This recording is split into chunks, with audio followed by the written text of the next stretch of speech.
ഞാന് എന്റെ കാര്യം പറയാം. ഞാൻ ഈ WCC വന്നപ്പോ ഞാൻ ഇത്രയും പ്രതീക്ഷിച്ചിരുന്നില്ല. ഇവരിങ്ങനെ നിന്ന് ഇത്രയും കാര്യങ്ങൾ ചെയ്യുന്നു. അപ്പൊ എനിക്ക് അങ്ങനെ ഞാൻ അവരെ കുറിച്ച് വിചാരിച്ചിരുന്നതിൽ എനിക്കൊരു മാപ്പ് പറയാനുണ്ട്. പണ്ട് ഇപ്പോഴത്തെ ഒരു പ്രവർത്തന രീതിയും അവർ ചെയ്ത് അവർ പറഞ്ഞെടുപ്പിച്ചതിലും എനിക്ക് ഭയങ്കര ബഹുമാനമാണ് അവരെടുത്ത്. പാർവതി തിരുവോത്തിനെ പോലെ പെൺകുട്ടി ജീവിച്ചിരിക്കുന്ന കാലഘട്ടത്തിൽ സിനിമയിൽ പ്രവർത്തിക്കാൻ കഴിഞ്ഞതിൽ എനിക്ക് അവരെ പരിചയമുള്ളതിലൊക്കെ ഞാൻ ഭയങ്കര അഭിമാനമാണ്. വലിയ സന്തോഷം. ഇത് തന്നെ പറഞ്ഞിട്ടുണ്ട്, എവിടെന്നെങ്കിലും ഒരു പോരാട്ടം തുടങ്ങിക്കഴിഞ്ഞാൽ അത് വലിയൊരു മാറ്റത്തിന് തന്നെ വഴിവെക്കുമെന്ന്. അത്തരത്തിൽ സ്ത്രീകൾ മുന്നോട്ട് വന്ന് അവരുടെ പോരാട്ടം തുടങ്ങി കഴിഞ്ഞു എന്ന് പറയാമല്ലേ എന്നാണ് ഇപ്പൊ തോന്നുന്നത്. നമുക്ക് കുറച്ചു ദിവസം കൂടെ കാണണം. ഇതിന്റെ ഭീഷണി ഉണ്ടാവുമോ, കുട്ടികളെ ഭയപ്പെടുത്തുമോ, അവര് പിന്നാക്കം പോവോ, അവര് കേസിൽ മുന്നിട്ട് നിൽക്കുമോ, സർക്കാർ എത്ര നല്ലതായിട്ട് പോലീസ് സ്റ്റേഷനിൽ പോകുമ്പോ അവരുടെ അനുഭവം എന്തായിരിക്കും. ഇങ്ങനെ രേവതി സംബന്ധിച്ചിട്ട് ഒരു പ്രതികരണം കേട്ടിരുന്നു. ഇതില് എന്താ വനിതാ കമ്മീഷനിൽ പോകുമ്പോ പോലും ഭയം തോന്നുന്നു എന്നാ കുട്ടി പറയുന്നത് കേട്ട്. അപ്പം പരാതി കൊടുത്തവരുടെ അനുഭവമാണ് നമ്മൾ ഇതിനകത്തൊക്കെ കണക്കെടുക്കേണ്ടത്. അപ്പൊ ആ കുട്ടിക്ക് എന്താണ് ഉണ്ടായത് എന്നൊക്കെ സർക്കാർ അതിന് എന്ത് നിലപാടെടുക്കുന്നു, ഇതിനു വേണ്ടി ഒരു IPS ഓഫീസറിനെ എങ്ങാണോ ചുമതലപ്പെടുത്തി എന്താണ് നടക്കുന്നതെന്ന് അന്വേഷിപ്പിക്കുമെങ്കിൽ നന്നായിരുന്നു.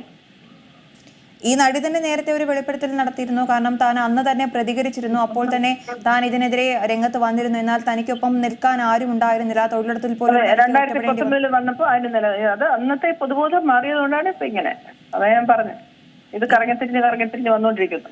ഇനി ഒരു റിപ്പോർട്ട് പുറത്തു വന്നതിന് പിന്നാലെ കുറച്ച് ധൈര്യം അവർക്ക് കൈവന്നിട്ടുണ്ടെന്ന് പറയാം. അത്തരത്തിൽ ഒരുപാട് പേർക്ക് ആ ഒരു ധൈര്യം കൈവരേണ്ടതുണ്ടെന്ന് വിശ്വസിക്കുന്നുണ്ടോ? ഇല്ല, ആൾക്കാർ വരുന്നതാണ് ഞാൻ വിശ്വസിക്കുന്നത്. അത്തരത്തിൽ ഒരുപാട് വെളിപ്പെടുത്തലുകൾ ഇനിയും നടത്താനുണ്ട് എന്നാണോ? പിന്നെ ഉറപ്പായിട്ടും അത്തരം ഒരു ധൈര്യം ഈ ഒരു ഹേമ കമ്മിറ്റി റിപ്പോർട്ട് ഈ ഒരു മേഖലയിലെ സ്ത്രീകൾക്ക് നൽകുന്നുണ്ടോ? ഇത് ഹേമ കമ്മിറ്റി റിപ്പോർട്ടിൽ നിന്ന് പുറത്തുള്ളവരുടെയാണ്. ഹേമ കമ്മിറ്റി റിപ്പോർട്ട് വരുമ്പോൾ ഇനി ഇതിൽ നിന്നും വലിയൊരു സുനാമി ആയിരിക്കും വരുന്നത്. വരട്ടെ, എന്താന്ന് നോക്കാം കേട്ടോ. ശരി, വളരെ മനുഷ്യരുടെ അനുഭവമല്ലേ മനുഷ്യർ പറയുന്നത്. ആരും വന്ന് കള്ളം പറയത്തില്ലല്ലോ. അതെ, ശരിയാണ്. എന്തായാലും അങ്ങനെ ഒരു പ്രത്യേകിച്ച് ഒരു നേട്ടം ഉണ്ടാക്കുന്ന നേട്ടം ഉണ്ടാക്കാൻ സാധ്യതയുള്ളു എന്ന് പ്രതീക്ഷിച്ചിട്ടൊന്നും അല്ലല്ലോ ഇവരൊന്നും ചെയ്യുന്നത്. അവർക്കൊന്നും വ്യക്തിപരമായി യാതൊന്നും നേടാനില്ല അല്ലേ? അതെ, എന്ത് നേട്ടമാണ് അവിടെ ഉള്ളത്?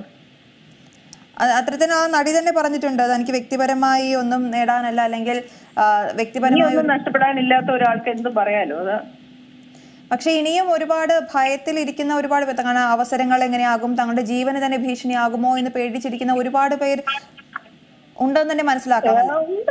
ഇല്ലെന്ന് ആരാ പറയുന്നത്? എല്ലാവർക്കും അറിയാവുന്ന കാര്യമില്ലേ. ഏറ്റവും പുതിയ വാർത്തകളും വിശേഷങ്ങളും വിരൽത്തുമ്പിൽ അറിയാൻ സീ മലയാളം ന്യൂസ് എല്ലാ ഡിജിറ്റൽ പ്ലാറ്റ്ഫോമുകളിലും ലഭ്യം.